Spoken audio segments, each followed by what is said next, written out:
ਨੂੰ ਛੋੜ ਨਾ ਇਸ ਪਰਚੇ ਦੀ ਹੋ ਜਾਏ ਜਿਹੜੇ ਤੁਸੀਂ ਫਾਇਰ ਮਾਰਦੇ ਫਿਰ ਰਹੇ ਹੋ। ਉਹ ਸਰ ਵੈਸੇ ਦੂਜੀ ਸੁਲਾ ਮੁਸ਼ਕਿਲ ਹੀ ਹੋ ਜਾਵੇ। ਉਹ ਮੁਸ਼ਕਿਲ ਹੈ ਤੇ ਫਿਰ ਤੁਹਾਡੀ ਗਲਤੀ, ਤੁਹਾਡੀ ਆਕੜ ਹੈ। ਤੁਸੀਂ लड़ना चाहते हो और गोली तो नहीं देखती कि कौन है। SHO साहब इनकी सुलह सफाई कराएं दोनों पार्टियों को। लतीफ साहब ਤੁਸੀਂ ਬਜਾਏ ਇਸ ਕਿ ਚਲਾਨ ਤੇ ਫਲਾਂ ਤੇ ਇੰਜ ਤੇ ਉਂਝ ਇਹਨਾਂ ਨੂੰ ਵੀ ਖੱਜਲ ਹੋਣ ਤੇ ਕੋਈ ਨੇਕੀ ਦਾ ਕੰਮ ਕਰ ਲਓ। ਅੱਛਾ ਜੀ,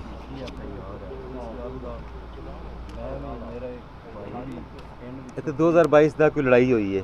ਲੜਾਈ ਕੋਈ ਨਹੀਂ ਹੋਈ ਸਰ। ਤੇ ਹੁਣ ਕੀ ਹੈ ਦਾ ਸਟੇਟਸ? ਸਾਰੀ ਦੀਆਂ ਤਰੀਕਾਂ ਪਈਆਂ ਪਈਆਂ। ਅੱਛਾ, ਕੌਣ ਲੋਕ ਨੇ? ਇਹ ਪਿੰਡ ਦੀ ਪਾਰਟੀ ਹੈ, PTI ਦੀ ਹੁਕੂਮਤ ਹੈ ਇਸ ਦਾ। ਅੱਛਾ ਦਿੱਤੀ ਹੈ। ਅੱਛਾ, ਲਤੀਫ ਸਾਹਿਬ ਵੀ ਇਸ ਤੇ ਬਖਸ਼ੀਸ਼ੀ ਵੀ ਨੇ। ਅੱਛਾ, ਇਹ ਅੱਲਾਹ ਵਾਹਿਦ ਜਾਣਦਾ ਕਿ ਕੋਈ ਲੜਾਈ ਸ਼ੜਾਈ हुई थी? ਲੜਾਈ ਪਹਿਲਾਂ ਦੀ ਸਾਰ ਹੋਈ हल्की फुल्की हुई थी? 326 ਦੀ ਉਹ FIR ਆਈ ਉਹ ਅਲੱਗ ਆਈ। ਅੱਛਾ, ਉਹ ਕਿੰਨੇ ਕੀਤੀ ਹੈ? ਉਹਦੇ ਵਿੱਚ ਵੀ ਨਾਮ ਮੇਰਾ ਆਈ, ਲੇਕਿਨ ਜਿਹੜਾ ਉਹ 324 ਫਾਇਰ ਹੋਏ ਸਨ? ਫਾਇਰ ਕਿੰਨੇ ਕੀਤੇ ਸਨ ਉਹ ਫਾਇਰ? ਚਾਚੂ ਹੀ ਸਾਡੇ ਲੱਗਦੇ ਨੇ। ਚਾਚੂ ਲੱਗਦੇ ਨੇ। ਤੁਸੀਂ ਪਹਿਲਾਂ ਫਾਇਰ ਕੀਤਾ ਹੈ, ਫਾਇਰਿੰਗ ਕੀਤੀ ਹੈ, ਤੁਹਾਡੇ ਤੇ ਇੱਕ 506 ਦਾ ਪਰਚਾ ਹੋਇਆ, ਤੁਸੀਂ ਕਹਿੰਦੇ ਜ਼ਾਤੀ ਹੋ ਗਈ। ਸਰ ਉਹ ਪਰਚਾ ਲੈਦਾ ਆਈ, ਉਹ 326 ਦਾ ਜਿਹੜਾ ਪਰਚਾ ਆਈ ਹਾਂ, ਉਹ ਕਿਉਂ ਕੀਤਾ ਸੀ? ਉਸ ਤੋਂ ਉਹ ਪੁਰਾਣੇ ਮਾਮਲਾਤ ਤੇ ਹੁਣ ਅਗਲਾ ਤੁਸੀਂ ਕੀ ਚਾਹੁੰਦੇ ਹੋ? ਕੋਈ ਕਤਲ ਹੋ ਜਾਏ? ਕੋਈ ਯਾਰ ਆਈ ਨਹੀਂ, ਝੂਠੀ ਆਈ, ਮੈਂ ਇਸ ਦਾ ਆਖਣਾ ਇਹ ਝੂਠੀ ਨਹੀਂ ਹੈ ਨਾ, ਇਹ 324 ਤੋਂ ਬਾਅਦ ਹੋਈ ਹੈ। ਉਹ 324 ਦਾ ਕਿੰਨੇ ਕੰਪਨਸੇਟ ਕਰਨਾ ਹੈ? ਕਿਹੜਾ ਪਿੰਡ ਹੈ ਤੁਹਾਡਾ? ਬੜਾ ਬਾਲੇ ਹੀ ਹੈ, ਇਹੀ ਪਿੰਡ ਹੈ ਬੜਾ ਬਾਲਿਆ। ਕਿੱਧਰ ਹੈ? ਰਸੂਲ ਦੇ ਨਾਲ ਹੀ। ਤੇ ਉਸ ਤੋਂ ਬਾਅਦ ਵੀ ਲੜੇ ਹੋ ਤੁਸੀਂ? ਨਹੀਂ ਸਰ, 2.5 ਸਾਲ ਵਿੱਚ ਹੁਣ ਦੁਬਾਰਾ ਲੜਾਈ ਪਾਣਾ ਚਾਹੁੰਦੇ ਹੋ? नहीं सारे FIR भी कोई कर लेना करनी है गलबात। तफ्तीशी कौन है इसका? हाँ जी लतीफ़ सर, ये इंक्वायरी के बाद पर्चा हुआ था मामलात में तैनात थे। हाँ, उसमें बाकी जो मुलज़िम हैं नामजद कन्फर्म हो गई थी। हाँ, ये चलान हुआ। अभी इनकी दोबारा लड़ाई करानी है? अदालत में अभी दोबारा लड़ाई करानी है। 324 फायर शायर होए ने की लगते ने? थोड़े रिश्तेदार ने? या पिंड दे रिश्तेदार की रिश्तेदारी है? टब्बर बिलादरी जानी ਉਹ ਕੀ ਲੱਗਦੇ ਨੇ? ਟੱਬਰ ਬਰਾਦਰੀ? खास कोई नहीं, करीबी कोई नहीं लगदे, कोई नहीं। पार्टी बेस ते ही मसलन मुखालफत है ना, एक ही दादा है। PTI ग्रुप है ते खाली ओनली की है। ਜਿਹੜਾ ਵੀ ਗਰੁੱਪ ਹੈ ਤੇ ਹੁਣ ਤੁਸੀਂ ਕੀ ਚਾਹੁੰਦੇ ਹੋ ਕਿ ਅਗਲਾ ਕੋਈ ਖੁਦਾ ਨਾ ਖਾਸਤਾ ਕਤਲ ਹੋ ਜਾਏ, ਕੋਈ ਲੜਾਈ ਹੋਵੇ ਤੇ? सारे FIR अल्फन मैं आखना कि FIR ਚਲੋ ਇਹ ਝੂਠੀ ਹੈ, ਉਹ 324 ਵਾਲੀ ਸੱਚੀ ਸੀ? ਸਰ ਉਹਦੇ ਵਿੱਚ ਅਸੀਂ ਤੁਸੀਂ ਹੋ ਨਹੀਂ ਸੀ, ਤੁਹਾਡੇ ਚਾਚੇ ਸੀ, ਸਰ ਸੱਚੇ ਸੀ? ਜੇਲ੍ਹ ਵੀ ਗਏ, ਉਹਨਾਂ ਸਜ਼ਾ ਵੀ ਕੱਟੀ ਹੈ ਉਸ ਵਿੱਚ। ਉਹਨਾਂ ਨੇ ਫਾਇਰ ਮਾਰੇ ਨੇ ਨਾ? ਪਹਿਲਾਂ ਉਹਨਾਂ ਵੀ 17 ਬੰਦਿਆਂ ਨੂੰ ਫਾਇਰ ਮਾਰੇ ਆ, ਉਹਦੀ FIR ਨਹੀਂ ਹੋਈ? ਉਹਦੀ ਵੀ FIR ਹੋਈ ਹੈ। ਯਾਨੀ ਕਿ 17 ਨੂੰ ਉਹਨਾਂ ਨੇ ਫਾਇਰ ਮਾਰ ਲਏ, ਤੁਸੀਂ ਵੀ ਮਾਰ ਲਏ, ਤੇ ਹੁਣ ਇਹ ਤੇ ਗੱਲ ਕਤਲ ਵੱਲ ਜਾ ਰਹੀ है। सारे बिला वजह इतने आसान तरीके जो बिला वजह तो फिर बिल्कुल ही आगे नहीं बढ़ना चाहिए। SHO साहब इनकी सुलह सफाई कराएं दोनों पार्टियों को। लतीफ साहब ठीक साहब ਤੁਸੀਂ ਬਜਾਏ ਇਸ ਕਿ ਚਲਾਨ ਤੇ ਫਲਾਂ ਤੇ ਇੰਜ ਤੇ ਉਂਝ ਇਹਨਾਂ ਨੂੰ ਵੀ ਖੱਜਲ ਹੋਣ ਤੇ ਕੋਈ ਨੇਕੀ ਦਾ ਕੰਮ ਕਰ ਲਓ।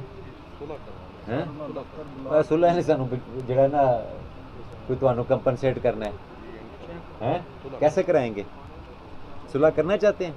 जी सर इस पर्चे दी हो ਉਹ जाए। ਪਰਚੇ ਨੂੰ ਛੋੜ ਨਾ, ਇਸ ਪਰਚੇ ਦੀ ਹੋ ਜਾਏ ਜਿਹੜੇ ਤੁਸੀਂ ਫਾਇਰ ਮਾਰਦੇ ਫਿਰ ਰਹੇ ਹੋ।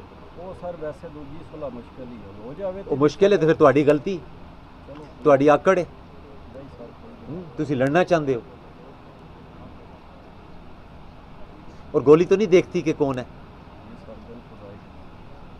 तो क्यों अपने मतलब अच्छे भले बंदे हो, ज़रूरी है तुम्हें ही लगे? कोई और भी तो मर सकता है इसमें, या उनका भी कोई मर सकता है, तो वो ठीक बात है। हाँ, सुलह बच्चे अच्छी शायद कैसे कराएंगे जी ये सुलह? कराने सर दुआ कर कराने कर अच्छा सा इनका जो है ना वो इनकी सुलह कराएं। आप लोग आते जाते एक दूसरे घर से, घर मिलते चलाते हो, बीबियाँ आना जाना कोई नहीं है, फिर डेफिनेटली लड़ाई है आगे। क्यों जी, लड़ाई करना चाहते हैं? हैं बताओ ना। नहीं सर कोई नहीं सकता नहीं करना चाह रहे तो फिर थोड़ी थोड़ी अना ईगो डाउन करनी होगी। सर करना तो चाहते ਜਿਹੜੀ ਉਹਨਾਂ ਕੀਤੀ ਹੈ ਤੁਸੀਂ ਕਰ ਲੋਗੇ ਈਗੋ ਡਾਊਨ? ਤੁਸੀਂ ਥੋੜੀ ਜਿਹੀ ਨਾ ਘੱਟ ਕਰ ਲੋਗੇ? ਕਰ ਲਓ ਉਹਨਾਂ ਦੀ ਅਸੀਂ ਮਿਹਨਤ ਤਰਲਾ ਕਰ ਲਾਂਗੇ। हैं SHO साहब कब रिजल्ट देंगे जी इसमें मुझे? जल्दी देने सर। हैं 1 वीक ठीक है। यहाँ पे कोई कर ले कौन है आपके गांव का? कोई है यहाँ पे बड़ा? ਗਾਉਂ ਦੇ ਕਾਫੀ ਬੰਦੇ ਆਏ कौन है जिनके कोई बुजुर्ग हैं गांव से? ਸਾਰੇ ਤੇਰੀ ਸਾਡੇ ਆਏ ਕਬੱਡੀ ਦੇ ਉਹਨਾਂ ਦਾ उस्ताद और कबड्डी दे केड़े ने जी? ਉਹਨਾਂ ਦੀ FIR ਵੀ ਆਈ आओ ना उस्ताद जी। ਉਹਨਾਂ ਦੇ ਵਿੱਚ FIR ਆਈ। हाँ जी उस्ताद जी, क्या हाल है?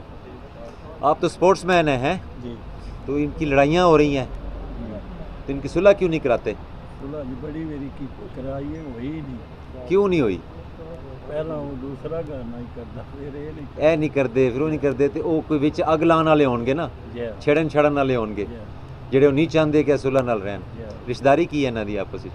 आपस पीछे सारा पिंड ही रिश्तेदार ਰਿਸ਼ਤੇਦਾਰ ਹੈ, ਇੱਕੋ ਬਰਾਦਰੀ ਹੈ जी ਜੀ। ਤੇ ਇਹ ਤਾਂ ਫਿਰ ਗਲਤ ਗੱਲ ਹੈ ਨਾ। ਇਹ ਕੋਈ ਨਾ ਖੁਦਾ ਨਾ ਖਾਸਤਾ ਕੋਈ ਨੁਕਸਾਨ ਹੋ ਗਿਆ, ਦੇਖੋ ਨਾ ਪਹਿਲਾਂ 324 ਹੋਏ ਹੈ, जी ਠੀਕ ਹੈ, ਉਸ ਤੋਂ ਪਹਿਲਾਂ ਵੀ ਇਹ ਦੱਸ ਰਹੇ ਨੇ ਪਰਚੇ ਹੋਏ ਨੇ, जी तो इसका क्या इलाज है? सुलह ही वो कौन कराएगा?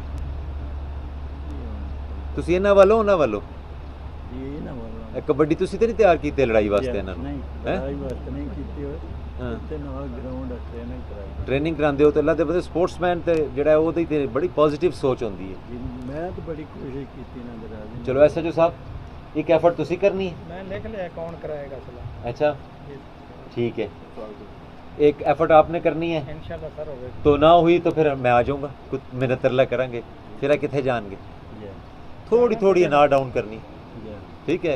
अल्लाह ताला बड़ा सुकून दे देगा आपके घरों में। अभी तो आप लोगों को टेंशनें होंगी, वो इंज ना कर देना, इंज ना कर देना, इंज ही है ना, जी पूरा साल ट्रेनिंग नहीं की सिर्फ ऐसा डर दे के किरे टारगेट ना हो जाइए। जी ठीक हो गया तो कब जनाब? नेक्स्ट जुमा, इंशाल्लाह नेक्स्ट जुमे को इनकी जो है ना सुलह करा के एक बड़ी तकरीब रखें उधर गाँव में, ठीक है। इंशाल्लाह कोशिश करने सर।